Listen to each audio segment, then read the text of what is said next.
श्री शिवाय नमस्तुभ्यम। हर हर महादेव भक्तजनों। आइए भक्तजनों, शिव महापुराण कथा के खंड 6 के 11वें अध्याय का आनंद लेते हैं। ब्रह्मा जी बोले, हे नारद, इस प्रकार अपने गणों के न लौटने पर शिव जी अत्यंत चिंतित हुए और विचार करने लगे कि अब वहां किसे भेजा जाए। राजा दियोदास ने मुझे अत्यंत दुख पहुंचाया है, जो उसने मेरा काशीवास छुड़ा दिया। अब इस समय मुझे अपना कोई भी मित्र दिखाई नहीं देता। इस प्रकार चिंता करने के उपरांत शिव जी ने काशी का स्मरण किया और कहा, जो लोग काशी में निवास करते हैं वे मानो हमारे ही उदर में स्थित है। उन्हें किसी प्रकार का भय नहीं रहता। जिस प्रकार हव्य को यज्ञ में जलते समय कोई भय नहीं होता, उसी प्रकार काशी में रहने वाले पापियों को भी किसी की चिंता नहीं रहती है।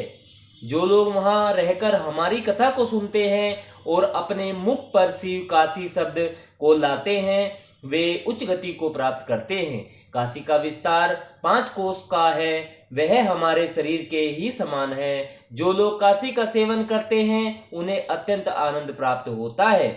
वे किसी भी प्रकार हमारे शत्रु तथा पापी नहीं हैं। जो लोग शुद्ध हृदय से हमारी भक्ति करते हैं उन्हें काशी की महिमा भली भांति विदित है। यही कारण है कि हमारे गणों ने काशी में पहुंचकर वहीं अपना निवास बना लिया, अन्यथा वे हमें छोड़कर कहीं भी नहीं रह सकते हैं। निश्चय ही उनके भाग्य बहुत उत्तम है। अस्तु, अब हमें कुछ और लोगों को भी वहां भेज देना चाहिए। हे नारद, यह विचार करके शिव जी ने गणपति को बुलाया।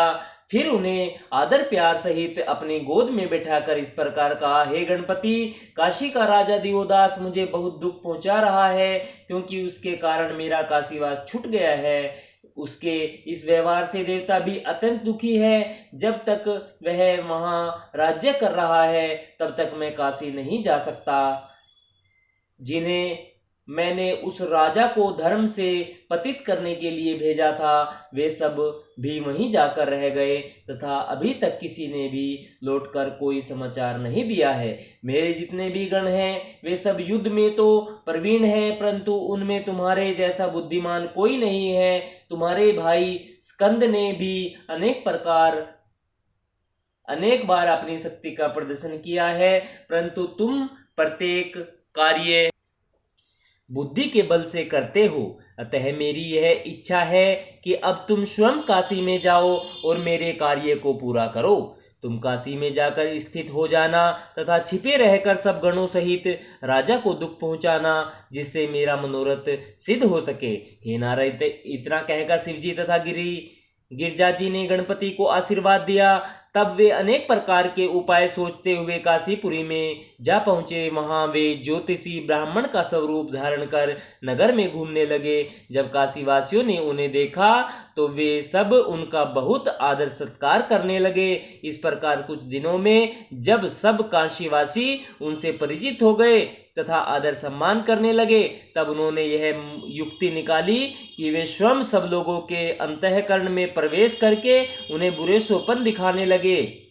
इस प्रकार रात्रि में तो वे लोगों को स्वप्न दिखाते और सवेरे होते ही उनके पास जाकर स्वप्न का फल बताते थे। जितने भी दुष्स्वप्न हो सकते थे उन सबको गणेश जी ने काशीवासियों को दिखाया तथा उनका फल भी प्रत्यक्ष प्रकट कर दिया। इस प्रकार लोग भयभीत होकर काशी छोड़कर भागने लगे। गणपति किसी के घर में घुस जाते और अनेक प्रकार की माया करके स्त्रियों के हृदय में स्नेह उत्पन्न किया करते थे। इसी प्रकार की बातें देख सुनकर सब स्त्री पुरुष गणेश जी पर विश्वास करने लगे और उन पर प्रेम भी रखने लगे। यहाँ तक कि राजा दियोदास की पत्नी भी गणेश जी की भक्त बन गई। हे नारद, काशी की स्त्रियां गणेश जी की प्रशंसा करती हुई परस्पर इस प्रकार कहती थी कि जैसा ब्राह्मण यह है वैसा हमने आज तक कहीं नहीं देखा है। यह जो भी कुछ कहता है वह कभी मिथ्या नहीं होता।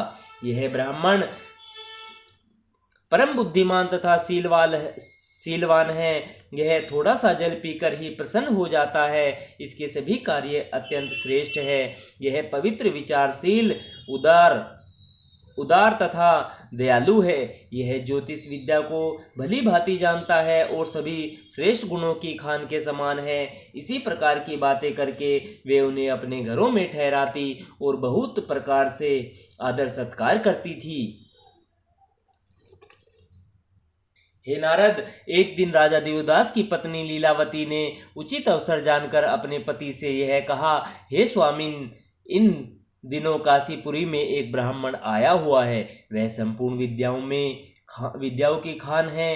हे पति, वह ब्राह्मण दर्शन करने के योग्य है। अस्तु, मेरी यही इच्छा है कि आप भी उसका दर्शन प्राप्त करें। रानी के मुख से यह शब्द सुनकर राजा ने प्रसन्न होकर कहा,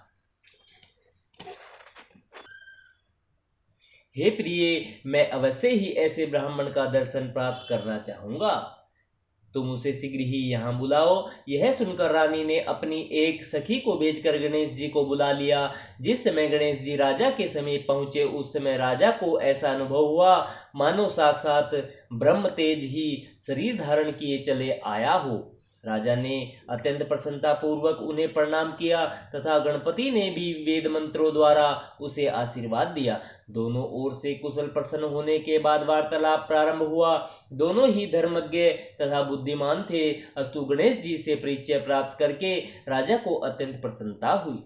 जब गणेश जी विदा होकर चले गए, उस समय राजा ने रानी की प्रशंसा करते हुए कहा, हे प्रिय, तुमने इस ब्राह्मण के संबंध में जो प्रशंसा की थी, वास्तव में वह सर्वथा सत्य थी। यह ब्राह्मण निश्चय ही त्रिकालदर्शी है। अतः अब मैं प्रातःकाल इस ब्राह्मण को फिर बुलाकर अपने भविष्य के संबंध में कुछ प्रश्न करूंगा। हे नारद, प्रातःकाल होते ही राजा दिवोदास ने गणेश जी को फिर बुला भेजा और उन्हें रत्न आदि की बहुमूल्य भेंट देकर इस प्रकार कहने लगा, हे विप्रश्रेष्ठ, मैंने अपने देश का धर्म पूर्वक राज्य किया है और अपनी प्रजा को पुत्र के समान पाला है। अपने धर्म के कारण मैंने अनेक प्रकार के सांसारिक भोग भी प्राप्त किए हैं तथा बहुत प्रकार के दान भी दिए हैं। ब्राह्मणों से अधिक श्रेष्ठ मैं देवताओं को भी नहीं मानता। देवताओं ने मुझे पदच्युत करने के लिए अनेक जघन्य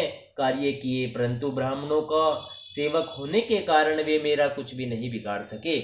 मैंने अब तक अपने धर्म को एक पल के लिए भी नहीं छोड़ा है, इसलिए मेरी लोक में कभी निंदा नहीं हुई है। हे, मेरे हृदय में किसी प्रकार की अभिलाषा शेष नहीं रही है और न किसी वस्तु की इच्छा ही होती है। मेरा हृदय त्यागवर्ती की ओर झुकता चला जा रहा है। न जाने मुझे यह क्या हो गया है, सो नहीं कह सकता। अब आप भली भांति विचार करके मुझे इस सब का कारण बताने की कृपा करें। हे नारद, राजा के इन वचनों को सुनकर ब्राह्मण रूपधारी गणेश जी ने उत्तर दिया, हे राजन, तुमने जब मुझसे यह बात पूछी ही है तो मैं इसका अवश्य उत्तर दूंगा। राजनीति तथा वेद का कथन है कि राजाओं के सम्मुख बिना पूछे कोई बात नहीं कहनी चाहिए। अस्तु, अब मैं तुम्हें यह बताता हूँ कि तुम्हारे मन न लगने का कारण क्या है। हे नरश्रेष्ठ, तुम वास्तव में बड़े भाग्यशाली हो, क्योंकि ब्राह्मणों के चरण कमलों में तुम्हारा अगाध प्रेम है। तुम्हारा शरीर यश, कीर्ति एवं विद्या से अलंकृत है। तुम्हारा तेज अग्नि के समान है और सत्य पालन में तुम साक्षात धर्मराज के तुल्य हो। हे राजन, तुम ऊंचाई में हिमालय पर्वत के समान और राजाओं में मनु के समान हो। इसके साथ ही पवित्रता में गंगा के समान, मुक्ति देने में काशी के समान, दाह दूर करने में मेघ के समान, संहार करने में शिव के समान, पालन करने में विष्णु जी के समान, यज्ञ करने में ब्रह्मा जी के समान, वाचालता में सरस्वती के समान तथा सुंदरता में कामदेव के समान हो। लक्ष्मी तुम्हारे हाथ में निवास करती है। तुम्हारे मुख को देखकर जो लक्षण प्रतीत होते हैं वह हमने तुमसे कहे हैं। अब तुम हमारी एक बात और सुनो। वह बात यह है कि आज से 18वें दिन उत्तर दिशा से एक ब्राह्मण तुम्हारे पास आएगा। वह तुम्हें जिस बात का उपदेश करे तुम उसे सत्य समझना और उसी के अनुसार आचरण भी करना। उसकी आज्ञा मानने से तुम्हारे संपूर्ण मनोरथ सिद्ध होंगे। इतना कहकर ब्राह्मण रूपधारी गणपति अपने स्थान को लौट आए। हे नारद, राजा दिवोदास गणपति द्वारा कहे हुए इन वचनों को अत्यंत गुप्त रखकर समय की प्रतीक्षा करने लगा। इस प्रकार गणपति भी अपने पिता की आज्ञा का पालन करके अत्यंत प्रसन्न हुए। तदुपरांत वे अनेक स्वरूप धारण कर काशी में स्थित हो गए। जिस समय काशीपुरी राजा दिवोदास के अधीन न थी, उस समय भी गणेश जी वहां अनेक स्थानों पर विराजमान थे। उन्हीं सब स्थानों पर जाकर वे पुनः प्रतिष्ठित हो गए। वे सभी स्थान सिद्ध क्षेत्र हैं। जिस समय विष्णु जी ने आकर राजा दिवोदास को काशी से भगाया और शिवजी ने मंदराचल पर्वत से उतरकर पुनः काशी को बसाया, उस समय सर्वप्रथम शिवजी ने गणेश जी की ही प्रशंसा की थी। तदुपरांत गणेश जी सर्वपूज्य होकर वहीं सुख से निवास करने लगे। शिवजी ने अपनी काशीपुरी की रक्षा के निमित्त चारों ओर योगनियाओं को स्थापित किया था। फिर उन्होंने 7 और गणों को, 8वीं ओर ब्रह्मा को तथा सब और रक्षा करने के हेतु विष्णु जी को स्थापित किया। यह सभी गण तथा देवता अपने भक्तों को अत्यंत आनंद प्रदान करने वाले हैं। शिव जी का यह चरित्र दोनों लोकों में प्रशंसनीय तथा संपूर्ण मनोकामनाओं को पूरा करने वाला है। जो लोग इस चरित्र को ध्यान पूर्वक सुनते हैं, वे दोनों लोकों में आनंद प्राप्त करते हैं। श्री शिवाय नमस्तुभ्यम। हर हर महादेव भक्तजनों।